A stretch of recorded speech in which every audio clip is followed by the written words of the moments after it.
ټول اهل اسلام ته دا یو میسج د زما د طرف نه. زما نوم دی مولانا محمد ادریس چارسده تورنګ دی.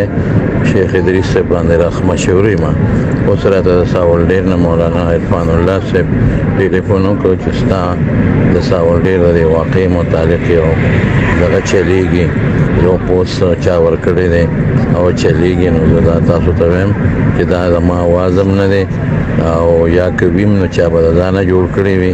د دې متعلق زما هیڅ قسمه په دې باندې څه دغه نه دی کړی، پوسټ نه دی کړی. دا چا ځانه درو جوړ کړی دي.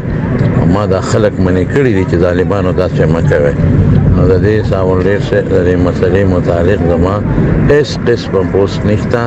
دا چا غلط فیک جوړ کړی دی او زما د مولانا عرفان الله صاحب په واسطه ټولو د ساولډیر دوستانو ته دا درخواست چې د خدای خاطر وکړي او ماته دا پوسټونه مه منسوب کوئ.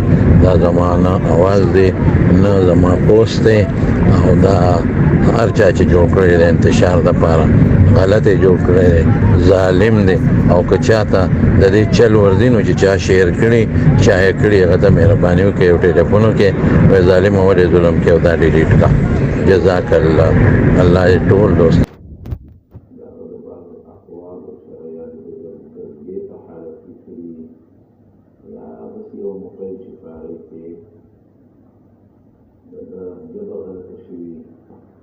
او سره عموما مسلمان سره یقیني مسلمان چې دا د اهل سنت والجماعت عقیده ده چې د یو سړي اسلام په یقین سره ثابت شو نو دا به د اسلام نه نه ایستلی کېږي مګر په یقیني کفر سره.